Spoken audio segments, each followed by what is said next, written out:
بسم اللہ الرحمن الرحیم۔ وہ ایک عجیب سی رات تھی۔ مجھے کچھ سمجھ نہیں آ رہا تھا میں کیا کروں کیا نہ کروں۔ شادی کی پہلی رات تھی اور دلہن بنی بیٹھی میری بیوی نے کہا کہ خبردار مجھے ہاتھ مت لگانا، میں کسی اور سے محبت کرتی ہوں۔ یہ زبردستی کی شادی ہوئی ہے اور یاد رکھو تم کچھ بھی کر لو میری محبت نہ حاصل کر پاؤ گے، نہ میں تمہیں چاہوں گی۔ اس کی آنکھوں میں آنسو تھے۔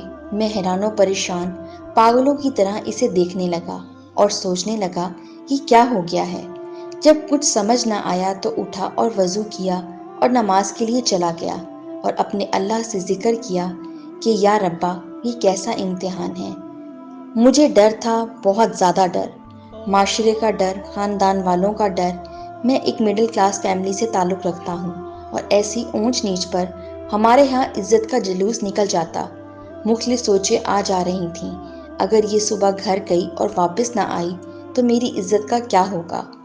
کیا پتا اپنے گھر میں یہی نہ کہہ دے کہ میں نامرد ہوں، اس سے شادی ختم کروا دو۔ ایک بار تو سوچا کہ زبردستی کرتا ہوں، گناہ نہیں، میرے نکاح میں ہے، مگر میرا دل نہیں مانا۔ میں نے اس سے بات کرنا چاہی مگر مجھے گوارا نہ ہوا کہ میں اس عورت کی منت کروں جس نے مجھے یوں ٹھکرا دیا۔ اللہ تعالیٰ سے شکوے شکایتیں کرتا کرتا سو گیا۔ اگر اسے کسی اور سے محبت تھی تو نکاح کے لیے ہاں ہی نہ کرتی یا مجھے ہی بتا دیتی، میں اس سے خود رشتہ ختم کر دیتا۔ بات شادی تک بڑھتی ہی نہ، میری زندگی برباد تو نہ ہوتی۔ میں متوسط طبقے سے تعلق رکھنے والا آدمی شادی پر ساری جمع پونجی لگا چکا تھا۔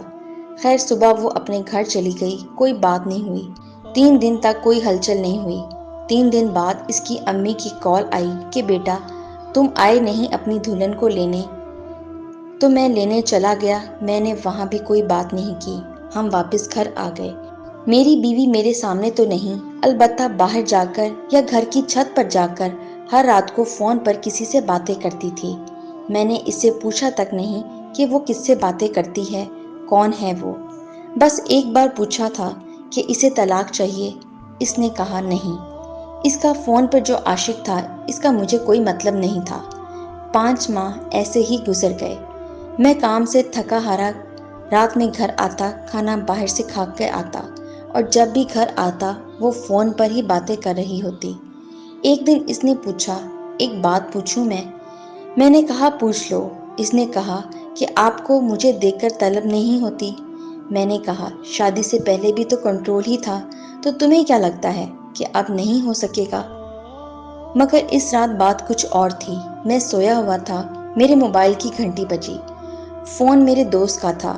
اس نے مجھ سے کہا تمہاری بیوی کسی اور مرد کے ساتھ فلاں ہوٹل پر بیٹھی ہے۔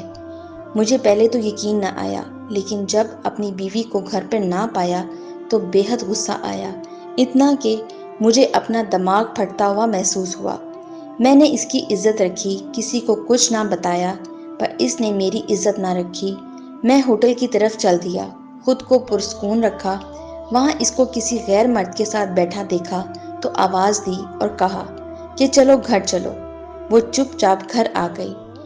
گھر لا کر اسے میں نے انتہائی زوردار تھپڑ مارا کہ میری انگلیاں اس کے منہ پر چپک سی گئیں اور اس کو بولا اب تم اپنے گھر دفع ہو جاؤ، آج سے میری طرف سے آزاد ہو۔ جب تمہیں طلاق چاہیے ہو تو کہہ دینا، مگر میرے ساتھ میرے گھر میں تم ہرگز نہیں رہ سکتی۔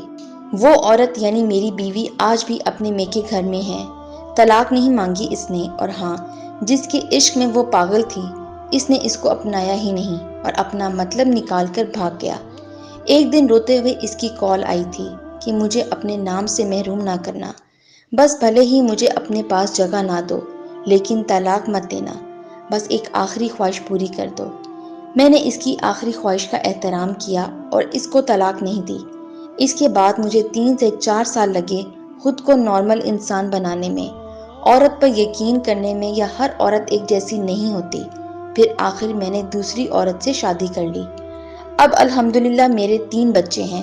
میری یہ دوسری والی بیوی بہت ہی نیک نکلی۔ پتہ نہیں وہ 2-3 سال جو میں نے حوصلے سے گزارے اس کی وجہ سے اللہ نے انعام کی صورت میں دیا کہ اب میں تھوڑی سی بھی ہمدردی کو بہت بڑی بات سمجھنے لگا تھا۔ میں ذرا سا بھی پریشان ہو جاؤں تو میری بیوی کی نیندیں اڑ جاتی ہیں۔ اس کو مجھ سے عشق کی حد تک پیار ہے اور بے انتہا عشق۔ میں ذرا کام سے دیر سے آؤں یا کچھ میسج نہ کروں تو پریشان ہو جاتی ہے، سائے کی طرح آگے پیچھو۔ بعض دفعہ تو میں جھنجھلا سا جاتا ہوں اور اس سے جھگڑ پڑتا ہوں کہ اللہ کی بندی، میں دودھ پیتا بچہ نہیں، ایک وہ پہلی عورت، ایک یہ عورت، میں تو وہی تھا وہی ہوں۔ میری پہلی والی بیوی سنا ہے اب پاگل ہو چکی ہے اور گلیوں میں پھرتی رہتی ہے، اسے اپنی ہوش ہی نہیں رہی۔ ایک دو دفعہ زہر بھی کھا لیا مگر بچ گئی۔ لوگ اب بھی کہتے ہیں میں ظالم ہوں، اس پر ظلم اتنے کیے کہ وہ پاگل ہو گئی ہے۔ اب میں کیا کہوں لوگوں سے؟ حرام محبت کا مقدر ہمیشہ ذلت ہی ہوتی ہے۔